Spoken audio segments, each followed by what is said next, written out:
Hey guys, how's it going? If you're new here, welcome and thank you so much for joining our little community that we have here. And if you're not new here, welcome. I hope you guys are having a great day. It's evening right now, and I just came out after a rainstorm. We've had off and on rainstorms all day today. Everything is pretty saturated, and I am coming out to see if I can get any garden work done this evening and to clean up my patio. So come along with me and let's have some patio and garden fun together. I'll work, you guys get a cup of coffee or your beverage of choice and sit back and relax.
There. That all looks, I forget to take that inside. Looks so much better and inviting. I told Mr. Wonderful the other day, I said it's really funny because all of the chairs around the property that I have are stationed to where I can put my feet on one and my rear end on, I sit in one and then I put my feet up in the other. So all the chairs were exactly the same way, but not the way that they're supposed to be. One chair was skewed over to where I could put my feet on it. And it was hilarious. So now, for the time being, all of the chairs are back where they're supposed to be. And if anybody wants to know what I used, the product that I used on the concrete was a green product. It's called Solumel. It's through a company called Melaleuca.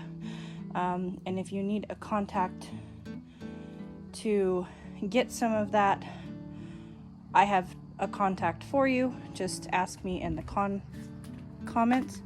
And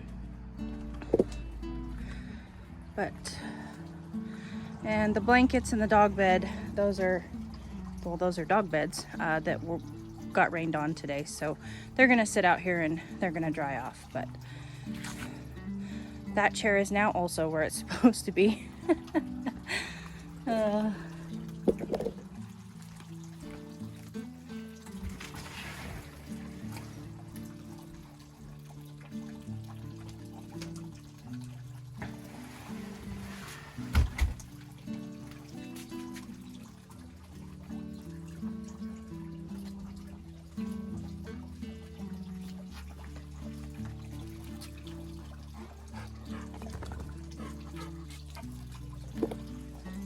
Okay, to the garden we go.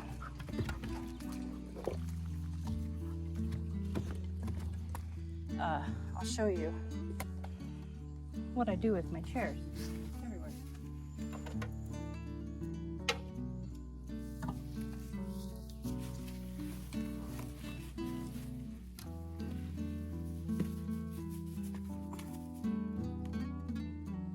It's perfect.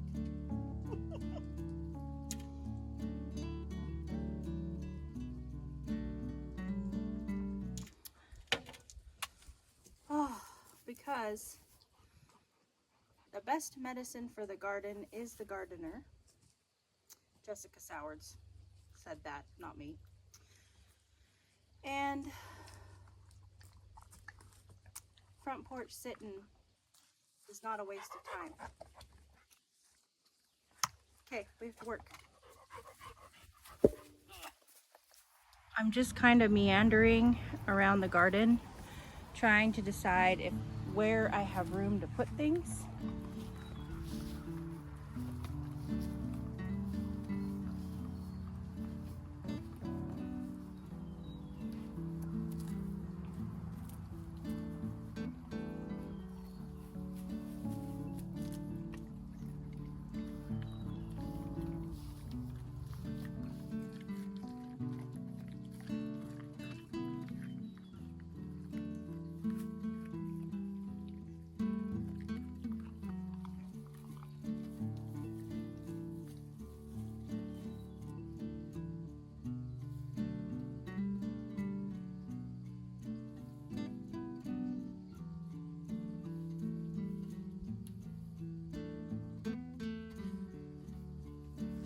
Okay, in the type and style of gardening that I do, and I'm not saying that this is the right way, the best way, anything. I'm just telling you what my thought process is. So I like to kind of try to keep things close together so that when I tag them, because I don't know the varieties well enough yet, I'm a new enough gardener that when something comes up, I'm not going to be positive that I know the variety, and I want to keep track of the varieties because this is truly my first year being here full time to garden. So I want them to kind of be close together so that I can put tags next to them.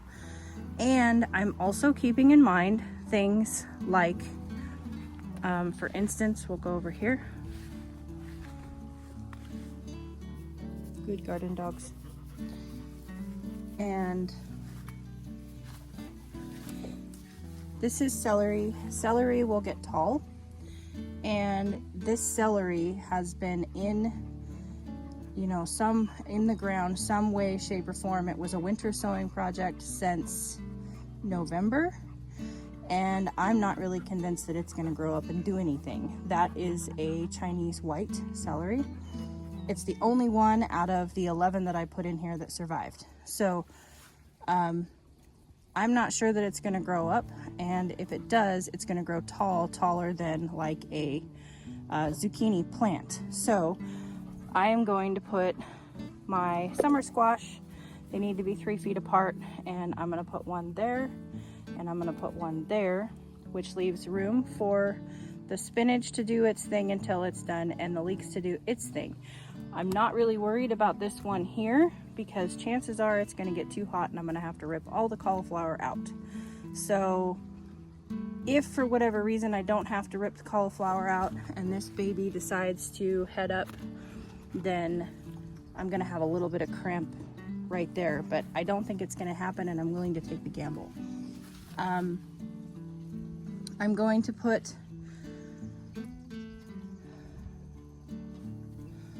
the early prolific straight neck summer squash. I'm going to put one over in that empty corner, and I'm going to put one in this empty spot here because those radishes are coming out today or this week. So there is enough room there. The lettuce is going to be done by the time the squash gets big, and I'm going to, coming over here, I'm going to put a gray zucchini squash. I'm going to put one here and one there, and the reason being is these are all cabbages. I don't think that anything's going to come of them. I think that it's going to get too hot, so I'm willing to take a gamble, and they have quite a head start, so I'm going to go ahead and put a squash there. This is red rat's tail radishes. They are already starting to get their seed pods on them. So, and I don't know anything about them. I don't know how long they're going to last, but I think that radishes are going to start getting spicy with the heat. So not super worried about that.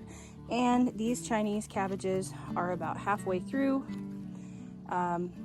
with their growing. The Chinese cabbages are the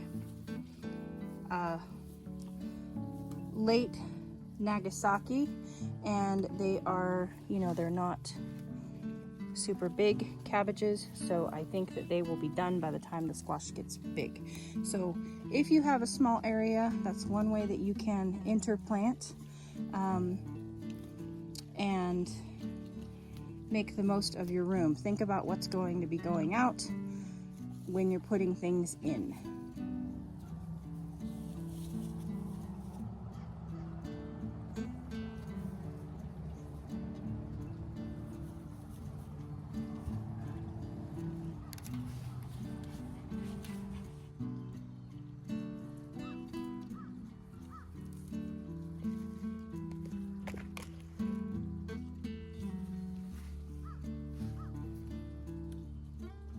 It is about an inch tall. Poke little holes in it.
The other reason why I really love using the potting soil for planting is it kind of tells you where you've put your seeds. When you have a space as big as this and you're planting so many different things, I forget where I put things. So this really helps.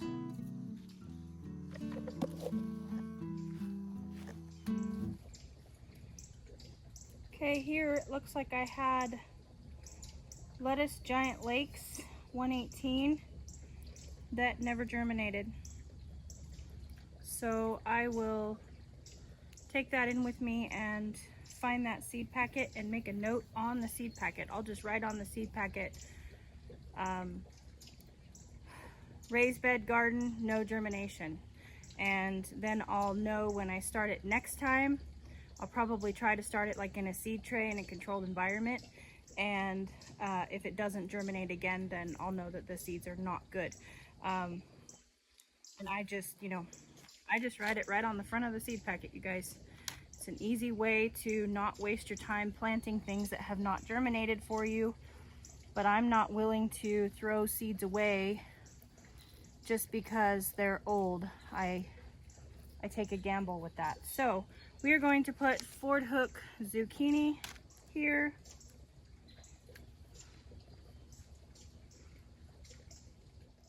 Another reason why I'm planting successions of zucchini is because we deal really bad with squash bugs in the south. They haven't found my garden yet, but they might. And I want to have successions of things planted.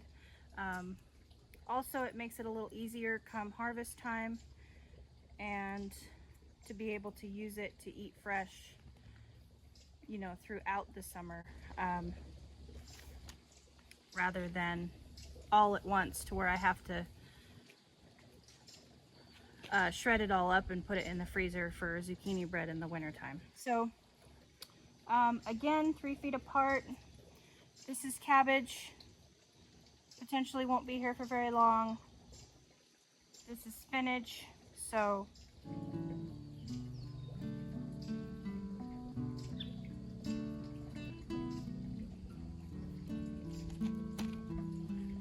okay, let's see here.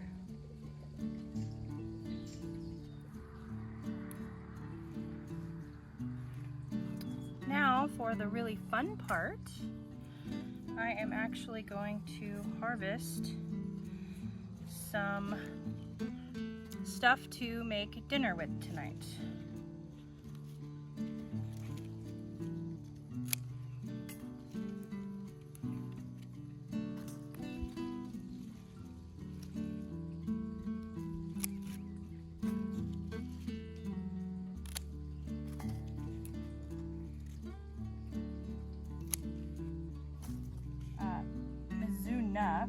And this is Mizuna Beni Hashi.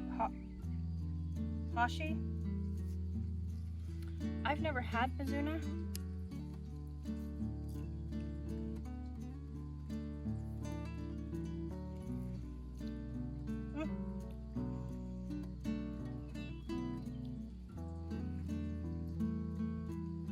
Oh, it's really sweet. I would say in between a kale and a spinach at this point.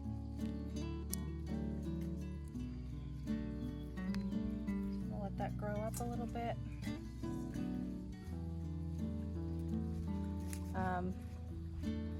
So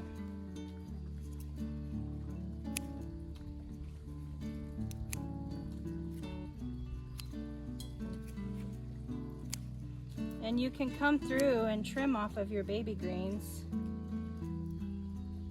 and leave enough foliage to where they will still grow up, good bunches of lettuce for you. And there will come a time in, as the season progresses, where we're overwhelmed, and you know, where you can come out and you've got plenty to harvest a head of lettuce every, you know, every day or every other day. But I am not there yet, so I'm going to tread lightly. And I also knew that I had these radishes to get up, so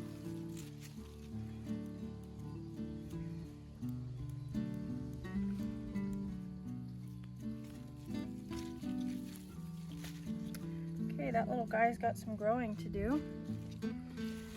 So we'll move on. These were the Del 18 Jour. Looks like we have a couple of these that need to come up, and I will eat at this age. At this time of year, the greens are still really mild. Oh, the Helios though has prickly leaves. The 18 Jour does not. So I will not be eating the Helios leaves. I will be giving those to the chickens. I'm gonna grab some mustard greens here for my salad.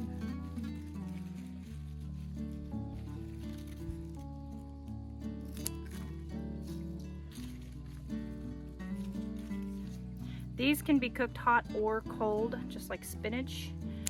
In their adult form, you can cook them up like collard greens or fried spinach. There is my garden harvest for dinner tonight.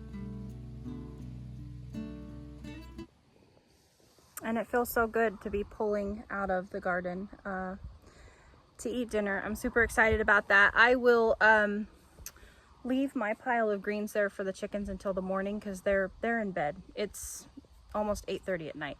I know it's hard to tell in the videos, but videos have a way of making it look a lot lighter than it is. So it is 8:30 at night. You can see that the grow lights in the office are on.